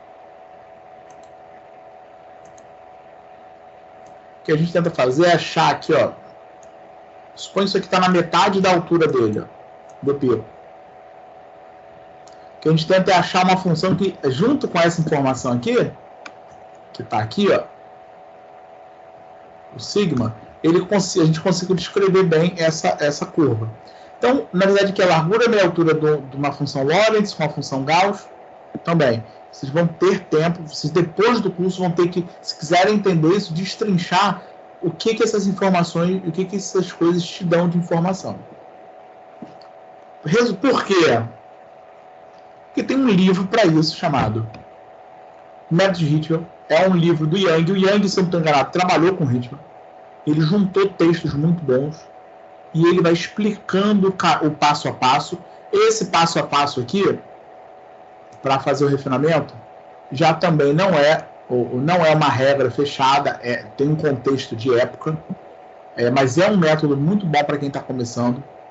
E aí a gente pode adaptar isso aqui. Tem uma estratégia de refinamento quando a gente for mexer nos parâmetros. E o que acontece é o seguinte: a gente vai demonstrar para vocês o que cada uma dessas coisas vão fazendo. A gente vai ter parâmetros estatísticos para avaliar o refinamento, tá? Um fator estatístico que diz como aquele xzinho é tipo mínimos quadrados, tá? Isso aqui é o método de mínimos quadrados, o método matemático utilizado por trás. Ele pega o ponto e pega a curva e vê a distância entre os dois e vai vendo quanto mais próximo a curva a teórica tiver da experimental, esse valor vai ser menor. Esse aqui é um valor, dependendo dos meus parâmetros que você entra no processo, tá?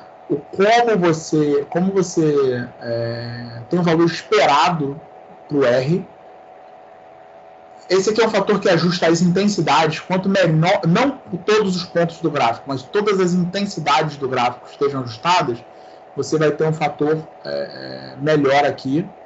E o Q quadrado é, na verdade, a razão entre o RWP pelo R esperado. Esse valor aqui, quanto mais próximo de menor de 10%, melhor. Esse em geral. Esse aqui, o ideal é que ele seja 1. Mas o número ideal é bem difícil chegar nesse valor. Porque depende muito também do número de parâmetros que você trabalha. Deixa eu só mostrar. E o gráfico é tão quanto o refinamento da estrutura. Mas deixa eu mostrar, só para não prender mais vocês. Isso aqui o Júlio pode ir falando nos problemas que acontecem no refinamento à medida que eles forem acontecendo. Eu posso ir comentando, Júlio, no refinamento? Com certeza. Deixa eu só mostrar para vocês, só para terminar aqui. Só para mostrar um refinamento acontecendo em tempo real.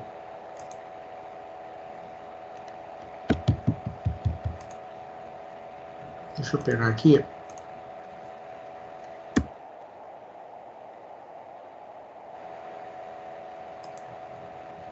Só para vocês verem, quem tiver mais um tempinho, só para ver um refinamento. Não é no programa, não vou botar no programa do professor Júlio, não vou. Vou só mostrar no outro que eu uso aqui. Rapidinho como funciona.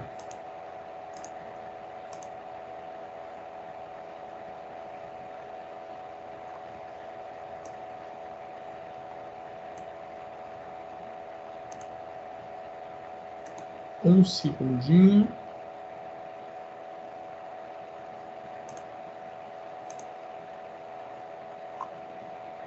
Vou pegar um dado que eu estou trabalhando agora, só para ficar que funcionou. Acho que eu tenho um LAB6 aqui, aquele que eu mostrei lá no início.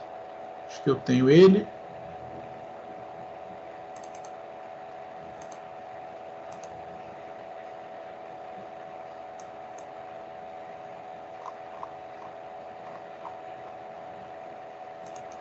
Deixa eu abrir aqui. Estão vendo uma tela bem feia, uma coral. Vocês estão vendo essa cor? Tá vendo, Júlia? Júlia? Tô vendo o Topos aberto. Ah, o Topos, é porque é o Topos, beleza. Vou mostrar para vocês, deixa eu piorar aqui os dados. Eu preciso só deixar bem ruimzinho os dados para o pessoal entender o que o ajuste vai melhorando. Então, vou tirar isso, vou tirar isso, vou tirar isso, vou tirar isso.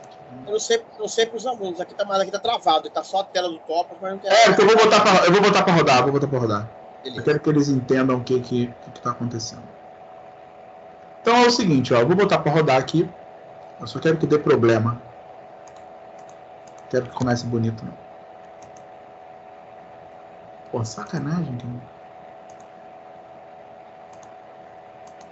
Vai começar feio esse negócio, começou já quase tudo ajustado. Calma aí. Deixa eu tirar aqui.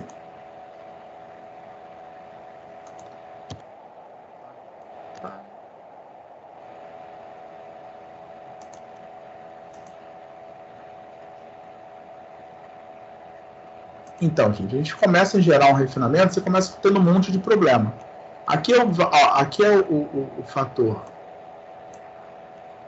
Aqui é o experimental, é o azul, e o vermelho é o teórico. Então, você começa botando as informações, tipo, eu vou ter que... eu não vou mostrar para vocês o layout, porque não importa, mas só para vocês verem o que vai acontecendo com o pico. Então, eu estou mexendo num fator aqui que sei lá, um fator de polarização que eu preciso adicionar. Então, eu adiciono ele.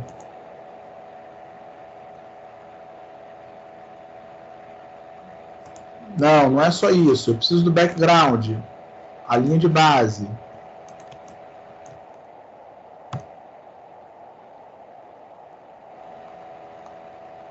Deixa eu botar aqui. Aí, olha lá, o background já ajustou. A linha de base do fundo já ajustou um pouco melhor. Mas o que eu preciso botar agora? Mas a escala, porque o experimento foi medido em condições diferentes. Então, a escala que eu adicionei agora foi só a escala. Aquela escala que eu falei. Escala começou a esboçar o pico aqui, ó. Tá começando a esboçar os picos. Então tá esboçando o pico na posição certinha, ó. Tá, ó. Esboçando o pico, ó. Nas posições certinhas. Então, eu preciso adicionar um outro parâmetro. Deixa eu ver aqui. Algum parâmetro que tente descrever o instrumento. Já deu mais uma subidinha aqui no pico. E aí a gente vai fazendo isso com vocês. Eu estou usando um programa um pouco mais simples. Alinhamento do instrumento, do equipamento. Estou falando só para vocês não se prenderem como é que chama? A lógica do programa em si. Só a questão de alinhamento do equipamento, gente, quando eu ajustei, o negócio já melhorou muito. Isso é material padrão, tá? Então eu vou ajustar aqui orientação preferencial.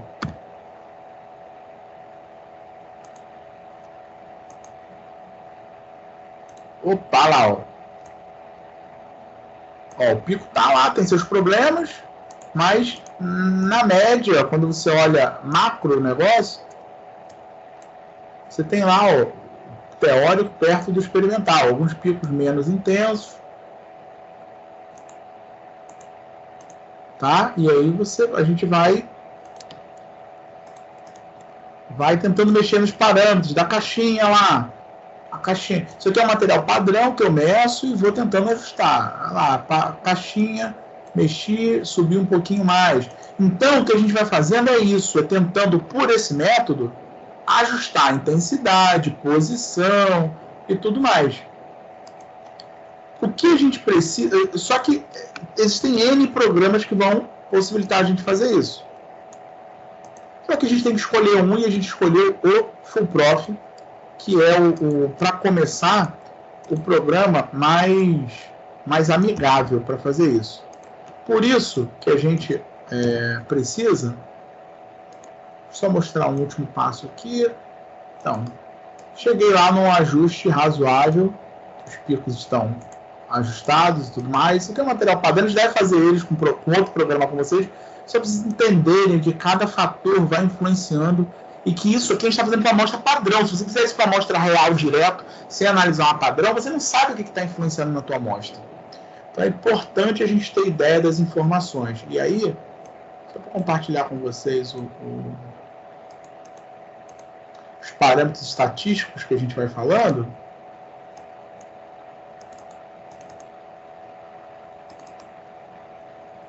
Ó, isso é uma amostra. Isso é uma amostra. Aquele RWP que eu falei, ó, de ajuste, ele está dando 14.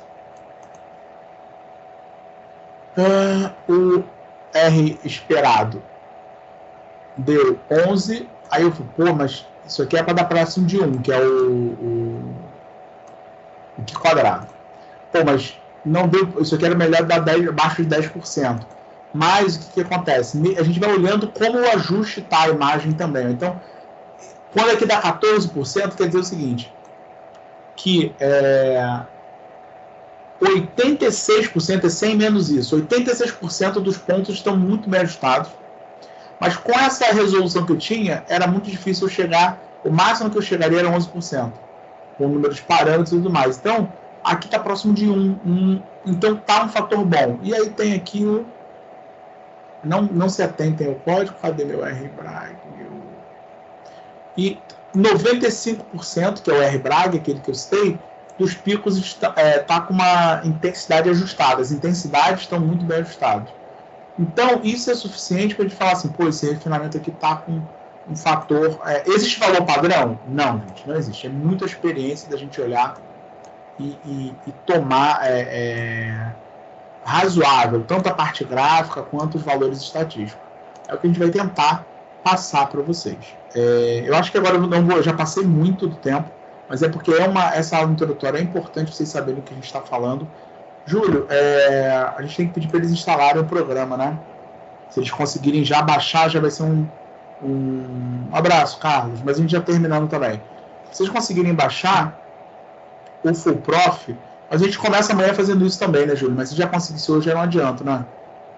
Bom, depende do que você vai mostrar para eles amanhã, né? Eu posso fazer o seguinte, então. Vou fazer o seguinte, então. Tentem baixar um programa chamado Full...